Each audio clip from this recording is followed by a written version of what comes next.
Irineu Evangelista de Souza, mais conhecido como Barão de Mauá, foi um importante industrial, banqueiro, político e diplomata para a história do Brasil. Para entendermos os acontecimentos que repercutiram na sua vida, devemos saber o contexto histórico da época em que ele vivia. Os ingleses, em meados do século XIX, queriam impor o fim da escravatura. Entretanto, o tráfico de escravos beneficiava o Brasil, e este não queria abrir mão de sua fonte mais valiosa de lucro. Deste modo, em 1845, o Parlamento Britânico criou uma lei, a qual é citada na cena a seguir.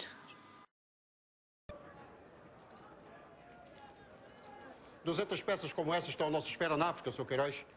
Por 10 contos o senhor pode entrar no negócio. 10 contos de réis? O senhor terá direito a 30 negros. É, mesmo assim... Os ingleses querem acabar com o comércio de negros, mas isso tem lá suas vantagens. Quanto mais difícil se torna trazer os pretos, mais valiosos eles ficam. Nisso o senhor está certo. Mas mesmo assim é muito, seu Pereira. Fazer esse dinheiro todo na fazenda hoje em dia, o açúcar não está valendo nada. Não, seu Pereira.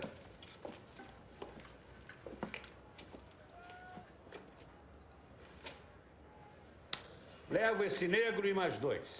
Muito bem. Essa é a Lei Bill Aberdeen, que concedia aos britânicos o direito de aprisionar navios negreiros.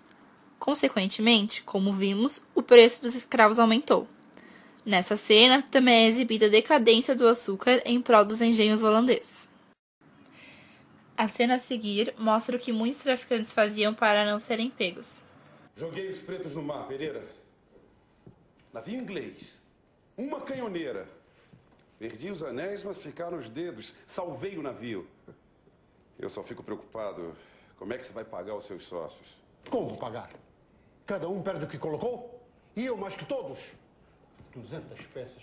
São quase 70 contos de réis. Malditos ingleses me arruinaram. Os britânicos pressionavam cada vez mais o governo brasileiro para que o tráfico negreiro fosse extinto. A situação ficava insustentável, uma vez que os ingleses já haviam confiscado vários navios negreiros brasileiros. A situação foi resolvida com a aprovação da Lei Eusébio de Queiroz, em 1850, que proibiu o tráfico de escravos. Assim, milhares de réis foram desviados para financiar a industrialização. Os ingleses afundaram mais 5 navios negreiros. A situação chegou a um ponto insustentável.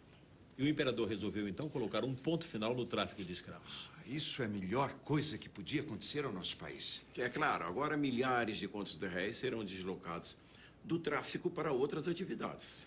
Capitais, financiamentos à produção. Precisamos preparar a sociedade para esta nova realidade. Queremos que você faça parte de uma comissão que elabore o projeto de um novo Código Comercial.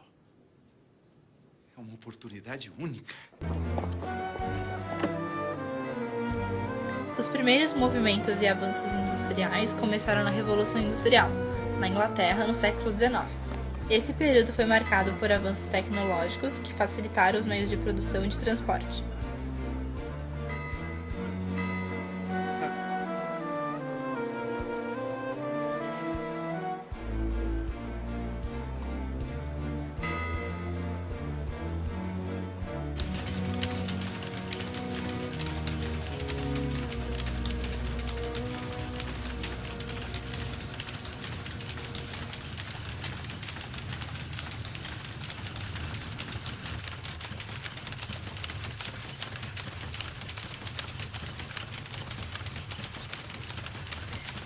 Dentre as invenções criadas no período da Revolução Industrial está o tear mecânico, que facilitava a produção de tecidos, o grande produto de exportação britânica.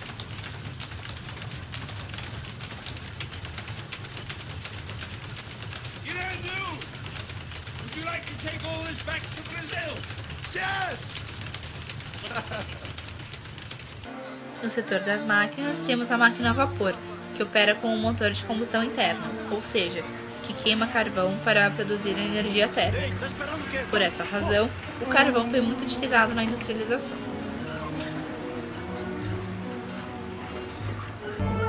No setor de transportes, foi criada a locomotiva, que é alimentado por um motor a vapor para se mover.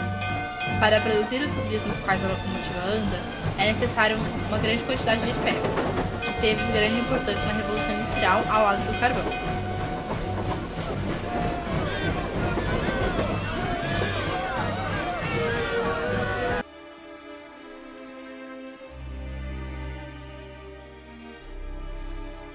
Após 2 anos da morte de seu pai, Irineu foi levado por seu tio para o Rio de Janeiro.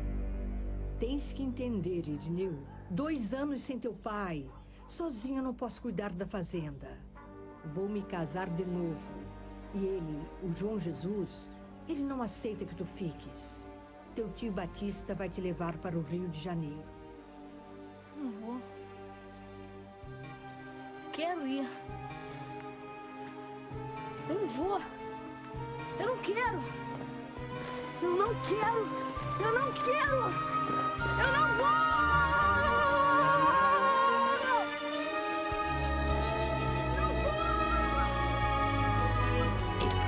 Aos 11 anos, tornou-se balconista de uma loja de tecidos, cujo dono era seu Pereira. Oh, capitão, até que enfim. E então, fizesses bons negócios lá pro sul? O navio tá cheio. Charque e farinha de trigo. Muito bem, muito bem. Mas e esse aí? Meu sobrinho, de quem lhe falei na carta. Então, és tu que queres trabalhar? Como te chamas, menino? Irineu, senhor. Irineu era contra a escravidão e não queria ter um escravo. Observamos a seguinte cena com Valentim. Nessa terra você trabalhava? Eu vim de lá com 10 anos socado no navio. Minha mãe morreu na viagem. Meu pai era um homem forte. Venderam ele logo que chegamos aqui. Nunca mais vi. Nunca vou ter um escravo. O que foi que o senhor disse? Disse que nunca teria um escravo.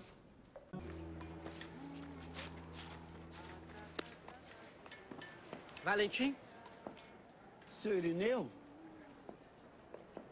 O patrão disse que meu novo dono vinha me buscar, mas até agora nada. Será que esqueceram de mim? No, I do not forget. Hã? Não esqueci, não. O senhor é meu novo dono? Yes. Pra você. And you have to... E saiba que você me custou muito caro. Para um escravo, slave. Você era um slave. Beberrão e preguiçoso.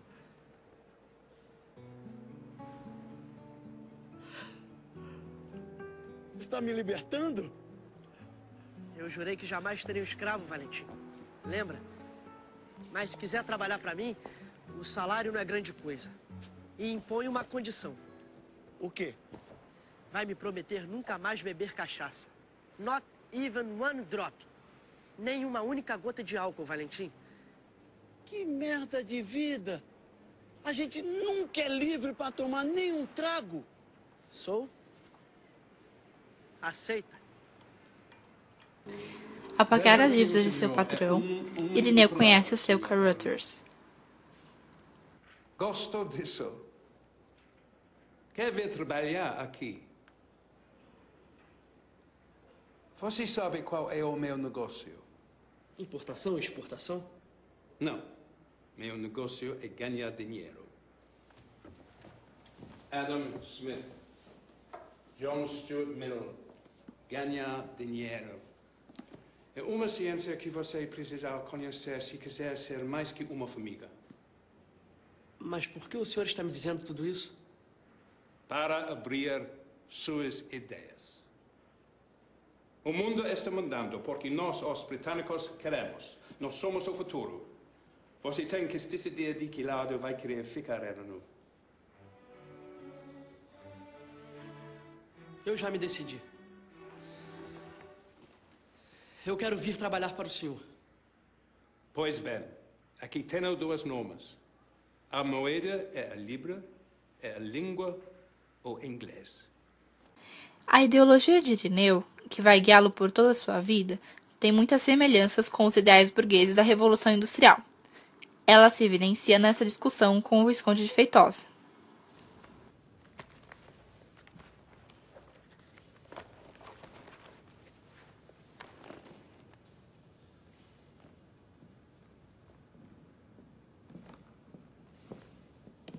Eu vejo que o senhor está cheio de entusiasmo e energia. Jovens assim é que podem dar uma excelente contribuição ao Império. Eu pretendo trabalhar muito pelo progresso do nosso país. O trabalho pode ser dispensável. O importante são as ideias. Permita-me discordar, senhor. Mas foi graças ao trabalho que consegui comprar as ações. Eu trabalho desde os 9 anos. Mas agora, felizmente, o senhor pode comprar uma fazenda, ter um bom lote de escravos e fazer com que eles trabalhem para o senhor. Escravos não? Não vejo a hora de acabarmos com essa aberração. Essa aberração é o Brasil, meu rapaz. Acabar com os escravos é acabar com o Império. Tudo aqui depende deles. Mas é uma desumanidade? São homens, como eu e o senhor. Sim. São como nós. Eles têm cabeça, tronco e membros. Mas não pensam como nós. Penso que a escravidão é um atraso. Os ingleses aboliram a escravidão de suas colônias e progrediram. Agora vejo que o senhor está decididamente convertido à cartilha liberal dos ingleses. Se eles conseguiram tornar o seu país uma potência, podemos fazer o mesmo pelo Brasil. Eu nunca tinha visto um cacheiro que pensasse. Diga-me uma coisa, rapaz. Se você fosse Deus, o que é que você daria ao Brasil? Ferro. Ouro não seria melhor? Já tivemos ouro demais e não prosperamos. Só ferro, então? Ferro, carvão, indústrias, livre comércio e meios de transportes para fazer circular toda essa riqueza. É com isso que eu sonharia, Visconde. Esse país tem um imperador. Todos os sonhos devem subordinar-se ao sonho do imperador. Eu vou lhe dar um conselho, rapaz. Sincero. Não sonhe, não. Viva. Vá fazer os seus negócios e procure ganhar dinheiro se for possível. Esta é a melhor maneira de você servir ao país e de não viver um pesadelo. A maçonaria era uma sociedade secreta formada por homens livres e de bons costumes. Pregavam os ideais burgueses e liberais. Para entrar nessa sociedade, é necessário passar por um ritual, o qual é retratado na cena a seguir. The Masons are an organization of civilized men. There we have access to people who we couldn't come across in our daily lives. Noblemen, politicians, judges. Masonry is the gateway to a world of friendships and vital contacts for businessmen. In Masonry, all are brothers.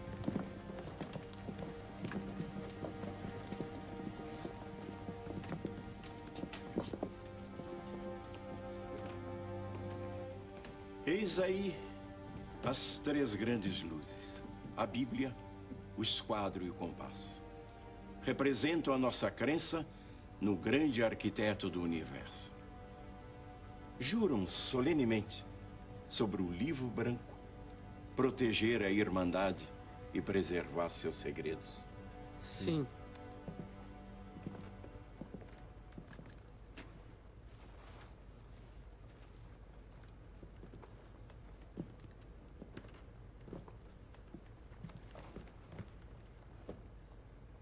Juro por Deus e por São João, pelo esquadro e pelo compasso, submeter-me ao juízo de todos, e trabalhar sob as ordens do meu mestre na honorável loja, guardar as leis, sob pena de que me seja arrancada a língua sob o queixo e ser sepultado sob ondas em um lugar desconhecido por todo qualquer homem.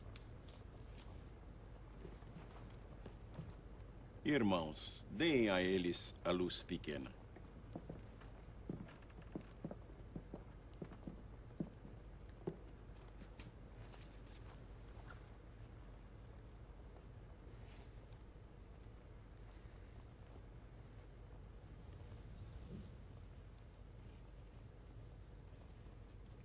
Recebamos os nossos novos irmãos.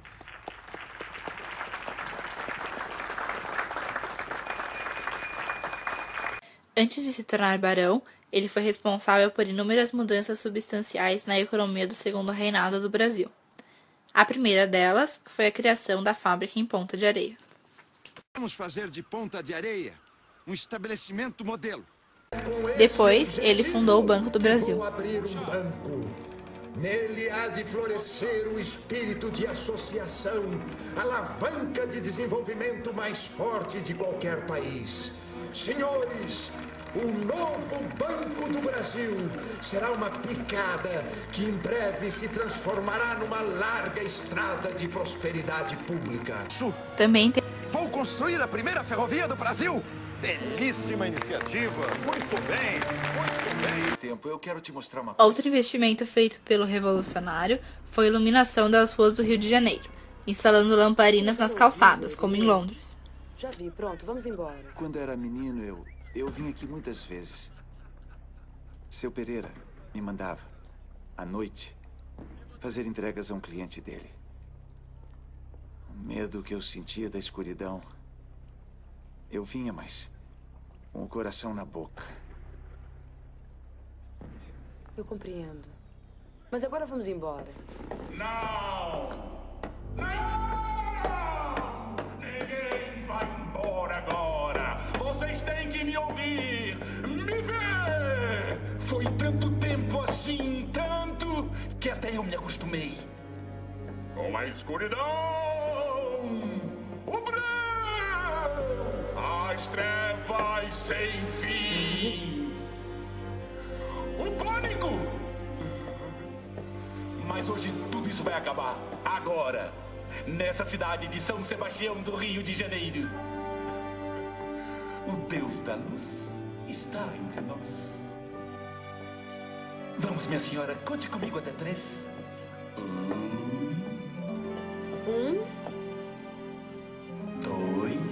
2, 3.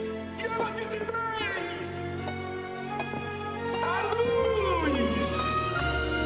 A luz! A luz! Vamos, May. Temos outras ruas a iluminar. Adeus às trevas! Adeus às trevas! Com todas essas conquistas, Irineu Evangelista de Souza atingiu seu apogeu. Se tornou o homem mais rico do Brasil. Eu sou o homem mais rico do país. Eu tenho 12 milhões de libras, mais do que o orçamento do Império. Eu tenho 400 mil hectares de terra na Amazônia, 160 mil no Uruguai. Eu tenho 130 mil cabeças de gado. Eu construí a primeira estrada de ferro do Brasil. Eu sou o Barão de Mauá e tenho apenas 40 anos. A popularidade e as conquistas do Barão de Mauá estavam se expandindo cada vez mais rápido, ameaçando a estabilidade monárquica de Dom Pedro II e seus subordinados conservadores. Por isso, esses sabotaram diversos projetos de Mauá. Por exemplo, o incêndio suspeito em Ponta de Areia.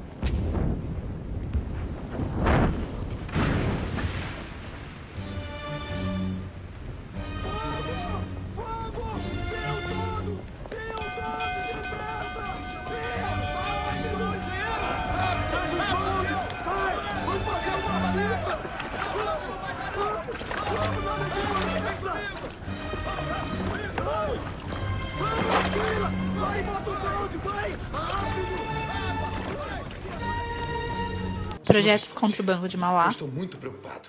Está começando uma corrida aos bancos. Por favor.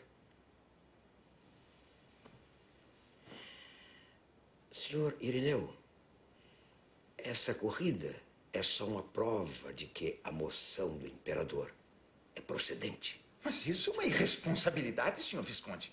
O governo tem todo o direito de abrir mais um banco, mas não pode vir a público dizer que os outros são inseguros. Isso é inverídico. A situação do meu banco é saudável. Cabe aos senhores banqueiros prová-lo. É muito difícil resistir a notícias alarmistas.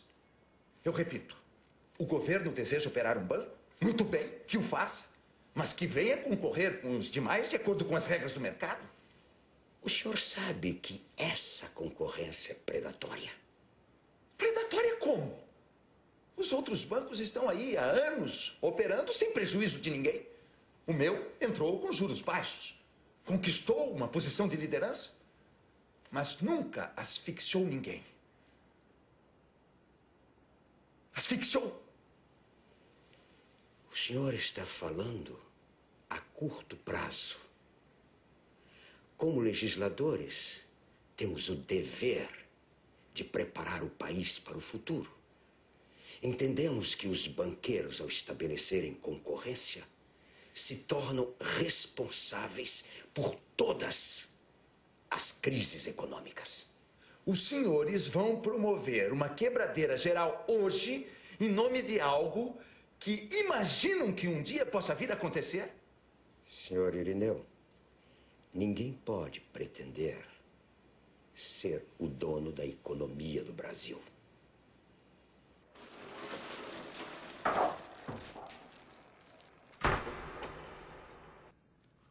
Esses fatores, associados ao grande gasto de dinheiro de Irineu no seu Banco do Uruguai e na criação de uma rede telegráfica submarina transatlântica, levaram o então Visconde de Mauá à falência.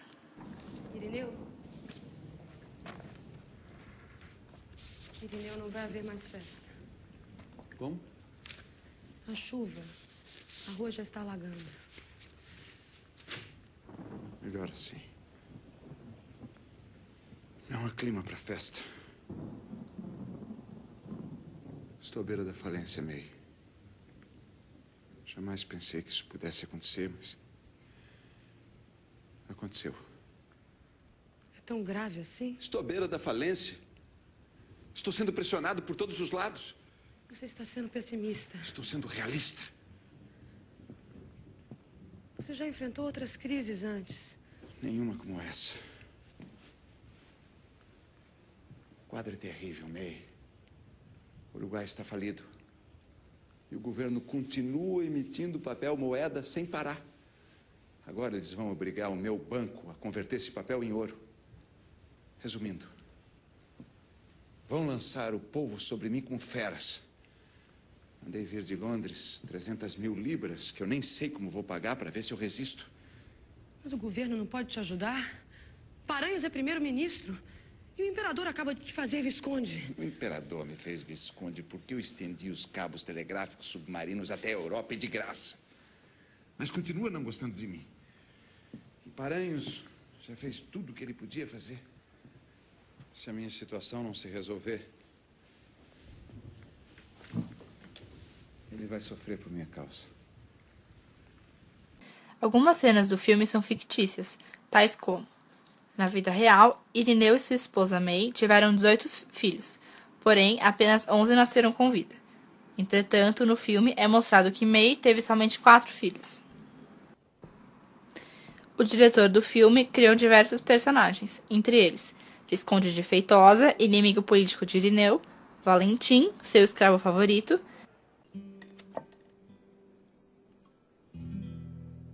Paranhas, seu melhor amigo,